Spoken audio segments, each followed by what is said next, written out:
Thomas the Tank Engine and Friends, Sodor Railway Tales, Confusion and Delay. Summer had arrived on the island of Sodor. The sun shone brightly, the birds sang cheerfully, and the rails glistened in the morning heat. Although it was a beautiful day, it was also going to be one of the busiest days of the year. "Morning, Percy," exclaimed Thomas. "You're up early." "I've had 3 goods trains and 2 mail runs today. What about you?" I'm taking passengers to Knapford all morning. We can't be late. Everybody wants to enjoy the sunshine." Just then, James puffed up.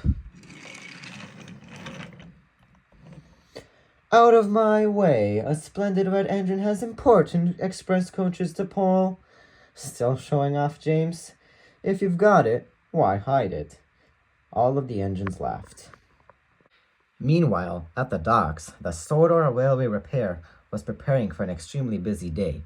The workman loaded tools, and he also looked over his clipboard. "All right, let's see. We need to replace the points at Wellsworth. We need to repair a crossing near Marin. Oh, we need to inspect the bridge near Brendam Docks. Oh, and we also have to fix any loose rails that could be on the main line. Summer heat means buckled rails, which means derailed trains, which means confusion and delay, so we got to get those fixed too." Busy day ahead. The Sodor Railway Repair gave a happy beep. "Don't worry, we'll get it all done, though." Just then, Sir Topham Hatt walked up. "Good morning," said Sir Topham Hatt. "Good morning, sir." The Sodor Railway Repair smiled. Today's repair schedule is very important. Summer means more trains, more passengers, and more freight. We can't afford any delays." The Sodor Railway Repair sounded his horn confidently. "Excellent. I know that all of you will do a fine job, just like you always do." And Sir Topham Hatt walked away. Across the yard, Stafford hummed happily as he pushed a wagon loaded with electrical equipment. And just then, another workman walked up. "Good morning," said Stafford excitedly. "Good morning," said the worker. I have fresh batteries and fresh electrical supplies for today's repair, if they come in, just in case you need them." Perfect timing," said the workman. "Oh, I'm always on time. You know me. Never late and always on time." The workman chuckled, and he walked away. A few minutes later, the Sodor Railway Repair rolled toward the junction leading to the main line. And at the same time, Stafford approached from another track. But because both engines were still so far away from each other, no one could notice the other one just yet. The engines started to roll closer to each other. "Oh no," said Stafford. "Points! Points! Points!" But it was too late. Both of them shut their eyes right as they were about to collide.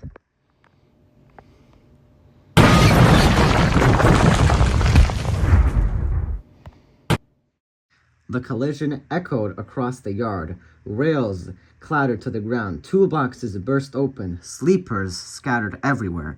It was a mess. The workman started looking at both of the engines. He coughed. Is anyone hurt?" he said. I'm all right," said Stafford. The Sodor Railway Repair gave a weak beep.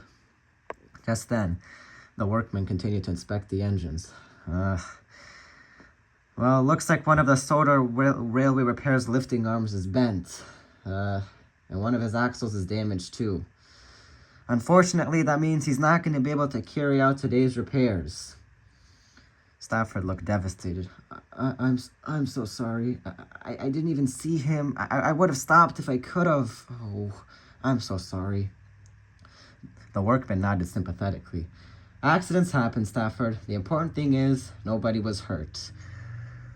The other workman said, "We'll have to get both of them to the steamworks." He looked at his clipboard again, and his expression changed immediately.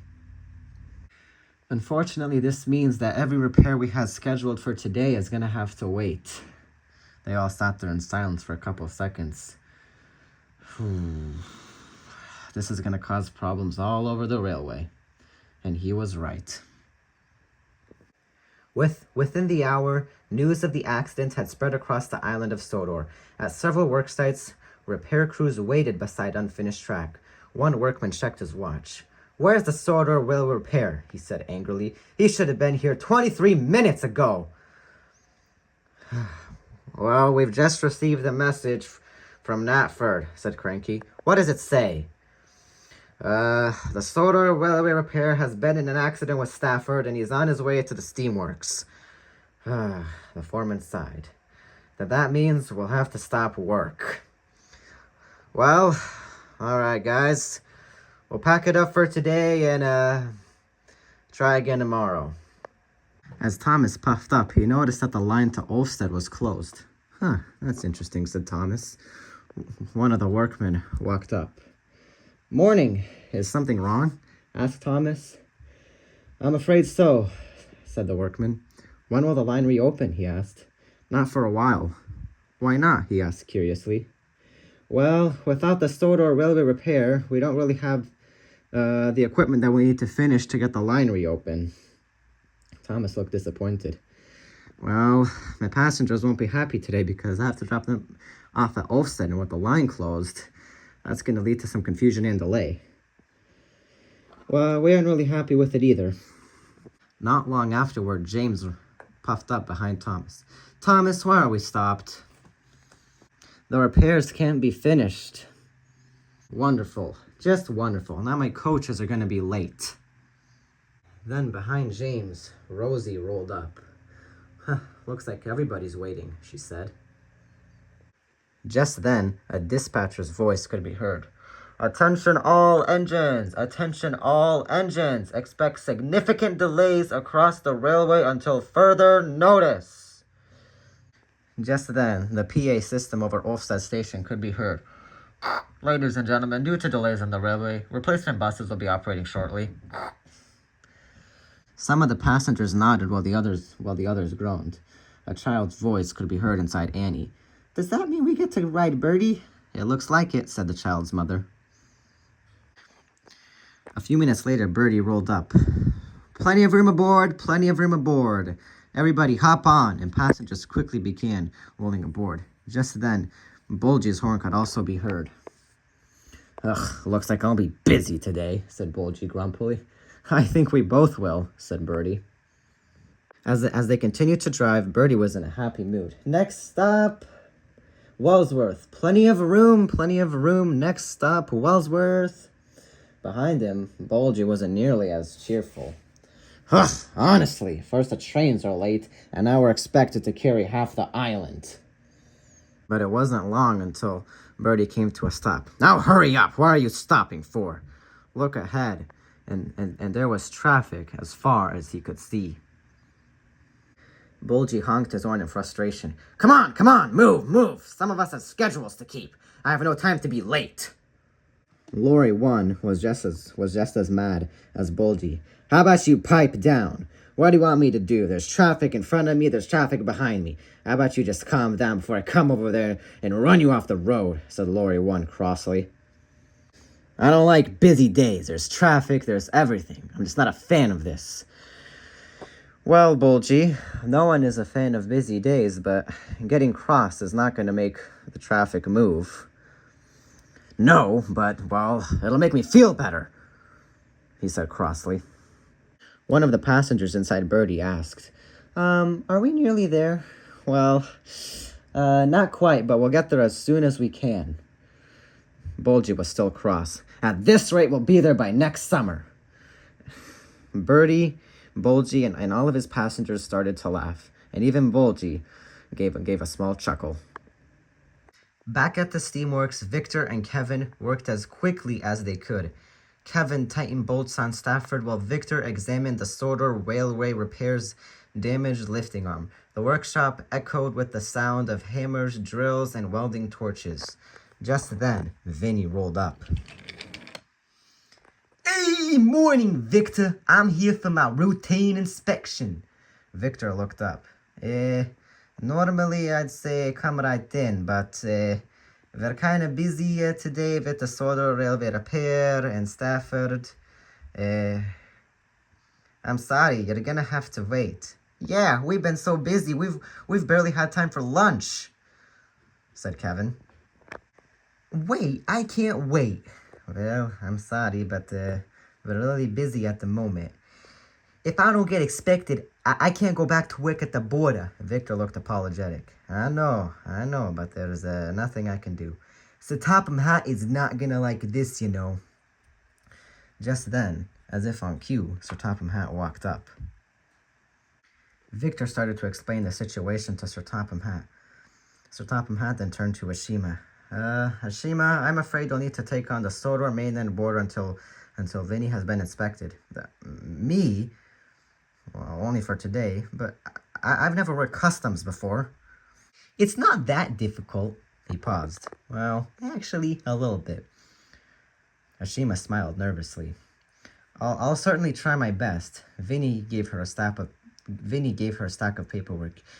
You'll need these forms. He handed over another pile. And these, and then another. Oh, and don't forget these. Ashima's eyes grew wider with every bundle. There are this many forms? Vinny nodded. And that's only just for the morning. Kevin whispered to Victor. She's gonna have a very busy day. See, I think so too, said Victor. Ashima was determined to do a good job, but she would soon realize that running the Sodor mainland border was going to be harder than it looked. Oh, and one more thing I should mention. Remember, check everybody's papers and don't let them through unless everything matches. Sounds good, said Ashima. Not long after Ashima had arrived at the border, the first engine rolled up. Name? She said nervously. Daisy, said the engine politely. First time visiting Sodor? Yes. Purpose of your visit? Sir Topham Hatt has asked me to help with passenger services since the railway is so busy. Ashima read every page carefully. Okay. Everything looks good. Everything was stamped and everything matched. All right, well, everything seems to check out, so welcome to the island of Sodor. Thank you very much, said Daisy, and Daisy puffed down the line onto the Sodor Railway. Just then, the next engine rolled up. Good afternoon. Afternoon, said Bowler. She looked over the paperwork. Everything appeared official: delivery forms, cargo papers, engine registration, customs approval. Everything had signatures, everything had stamps. Ashima flipped through every page. Destination? Brandom Docks, said Bowler. Any cargo you're carrying? No, said Bowler. All right, you're cleared. Much appreciated, said Bowler. The next engine rolled up. You been here before? Asked Ashima. Many years ago, said Spam Can. She couldn't find a single problem. Every page appeared genuine. Everything seems to be in order. Why, thank you, said Spam Can. I appreciate your help. Ashima stamped the final page. All right, you're free to enter the Sodor Railway with your friend Bowler. Thank you very much, said Spam Can. Just then, 3 more engines rounded the corner. Ashima sighed. How does Vinny do this every day? She reached for another stack of forms, then another, and everything. And everything kept growing, and engines behind her continued to pile up. Ashima was trying her very best. But little did Ashima know that 2 engines who were never supposed to be allowed onto Sodor had just slipped right past her. But the border wasn't the only part on the island that was having trouble. At Brandom Docks, it was empty. Where is everybody? Asked Cranky as he looked around. Just then, the harbor master spoke up. 3 cargo ships are running behind schedule. 3? Said Cranky. Well, one's still waiting to be unloaded on the mainland, another was delayed leaving the port, and the third is moving slower because of the heat. Cranky sighed. Well, that's wonderful. Just what we needed. Rows of freight cars were waiting to be loaded. Just then, Salty rolled up. Ahoy, Cranky! Where are all the ships, me hearty? Late, he sighed. All of them? Nearly. Salty looked at the empty freight cars. Ugh, that's not like Brendam. The harbor master spoke up again. Between the railway delays and this heat, deliveries are getting further behind every hour. Salty frowned. The whole island's feeling it. Just then, the harbor master's phone rang. He picked it up. Hello, Brendam Docks Harbor Master speaking. How can I help you? Right. Well, I understand. We'll certainly try our best. All right. Thank you. Goodbye. He hung up the phone. More bad news? Asked Cranky. Well, several businesses have called asking where their deliveries are. Salty sighed. Looks like everybody's waiting for something today. Just then, in the distance, a ship horn could be heard as a ship started to roll up.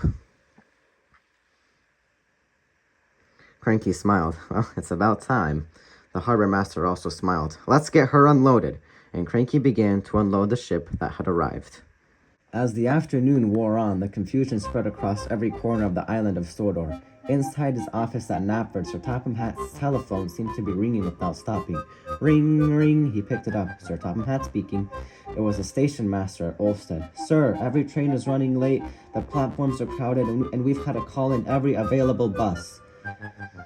Thank you. I'll see what can be done, said Sir Topham Hatt. He hung up, and then almost immediately, ring, ring, he answered it again. This time it was Bertie. Sorry to bother you, sir, but the roads are completely blocked, and I've hardly moved in 20 minutes. And in the background, horns could be heard. Bulgy could also be heard in the background. Tell him we're all stuck, he said crossly. Bulgy's getting a little impatient. A little, he said crossly. Sir Topham Hatt couldn't help but smile. Thank you, Bertie. Keep your passengers informed, and I'll see what can be done. He gently put the phone down. Ring, ring. This time it was Ashima, and she sounded exhausted. Sir, I don't know how Vinny does this. Sir Topham Hatt listened carefully. I've checked paperwork all afternoon, and there's still engines lined up around the bend. In the background, engines sounded their horns. One called out, How much longer? Another could also be heard. We've been waiting forever. I'm trying my best. You're doing just fine, Ashima. Just keep everyone moving as safely as you can. Yes, sir. No sooner had he put down the receiver. Ring, ring. Go ahead. It was the harbor master at Brendam Docks. Cargo deliveries are still running behind, sir. Well, have the ships begun arriving? A few have, but we're still behind schedule. Well, keep unloading as quickly as possible. We will. Sir Topham Hatt stepped out of his office to see Thomas, James, and Rosie. Sorry I'm late, sighed Thomas. Today isn't your fault, said Sir Topham Hatt. I've never seen the railway so busy, said James. Every line seems delayed, said Rosie. Sir Topham Hatt looked thoughtfully across the bustling station. Passengers hurried to buses. Porters pushed luggage trolleys. Announcements echoed across the platforms. He folded his arms. It all started with one accident, said Sir Topham Hatt. All of the engines nodded. Just then, inside his office, Sir Topham Hatt's phone rang again. He picked up the phone. Hello? It was Victor. Good news, sir. I'm listening. Stafford and the Sodor railway repair are almost finished. They'll both be ready before sunset. Sir Topham Hatt breathed a sigh of relief. Excellent work, Victor. He hung up the phone. Everyone, I have some good news. As he stepped out, the engines waited eagerly. If all goes well, Stafford and the Sodor railway repair will be back to work before the day is over. Thomas smiled. Then maybe we can finally get Sodor moving again. The engines all hoped Sir Topham Hatt was right. At the steamworks, Victor tested the Sodor railway repair and Stafford. Perfect. He turned towards both engines. Congratulations, you're both ready. Really? Said Stafford excitedly. Victor nodded. As good as new, Stafford smiled. Oh, thank you, Victor. Thank you, Kevin. Kevin grinned. Just try not to crash into anybody tomorrow. Stafford laughed nervously. I'll certainly try. And everyone gave a small chuckle. Sir Topham Hatt soon came to the steamworks. Excellent work. Victor nodded proudly. They'll both be back to work immediately. Sir Topham Hatt turned to the Sodor railway repair. The island needs you more than ever. The Sodor railway repair gave a determined beep. And without wasting a second, he got ready to leave and get back to work. Meanwhile, at Ulfstead Station, Thomas was the first engine to arrive. Thomas, we've officially opened up the line, and you're officially cleared to drop your passengers off at Ulfstead. At last, Thomas. and he gave a proud whistle, and the Sodor railway repair gave a proud beep. Meanwhile, back on the road, the traffic had finally started to move. "Looks like we're moving again," said Bertie. Bulgy lurched forward. He let out a relieved sigh. "Ugh, I thought we'd never get out of here." One passenger laughed. "See, we made it," said a passenger inside of Bulgy. Bulgy muttered with a grin. "Let's not do that again." Victor looked at Vinny. Now, where were we, Vinny?" "Well, we were about to do my routine inspection, and then I had to wait here for about 6 hours. Kevin laughed. And within a few minutes, Vinny's inspection was complete. Victor looked over his clipboard. "All right, my friend, everything checks out perfectly." Vinny smiled. "Good. I better get back to work at the border." Meanwhile, back at the Sodor mainland border, Ashima was still surrounded by papers when Vinny rolled up. Her face lit up. "Vinny!" she said excitedly. Vinny stopped beside her. "Looks like you've had a busy day." Sighed Ashima. "I think I've done about enough paperwork for a month." She gave all the paperwork back to Vinny. "This is all for you." "I had a feeling you'd say that," said Vinny. Together, they both laughed. And from there, Vinny took over at the Sodor mainland border once again. Later that evening, Sir Topham Hatt asked several engines to gather at the station. Thomas, James, Stafford, Rosie, and the new engine, Daisy, all gathered. "Today has certainly been one of the busiest days we've had in quite some time," said Sir Topham Hatt. All of the engines nodded in agreement. Stafford looked down at the rails. I'm very sorry about this morning, sir." There was a brief silence. Sir Topham Hatt smiled kindly. "Stafford, accidents happen. What matters is that no one was hurt." Stafford looked relieved. "Because everyone worked together, the railway recovered before the end of the day." Thomas smiled. "It really was one problem after another, though." Rosie then spoke up. I've never seen so many delays. "I've never seen so many passengers riding buses," said James. All of the engines laughed. Even Stafford gave a small smile. Sir Topham Hatt turned towards Daisy. "Before we finish, there's someone I'd like you to meet." The engines looked toward Daisy. "Daisy has accepted my invitation to work on the island of Sodor." Thomas smiled warmly. "Welcome to Sodor, Daisy," Rosie added. "It's very nice to have you here." James said, You'll certainly have plenty of work to do." Daisy smiled gracefully. "Thank you. I'm really looking forward on getting to know everyone." Sir Topham Hatt smiled. "And I'm sure you'll fit in very well." As the engines were getting ready to leave, Sir Topham Hatt spoke up one last time. "Today's events remind us every engine has an important role on the railway. When one engine is unexpectedly unable to do their job, many others are affected. But by remaining patient and working together, even the busiest day can be put right." All of the engines agreed, and one by one, they all started to go back home. And as the sun began to set, two familiar diesels spoke up. "No one suspects a thing." Spancan gave a slow grin. "Exactly how we wanted it." They sat silent for a brief moment.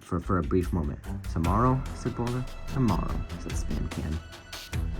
And Bowler and Spancan buffered up together and rolled down the track into the night.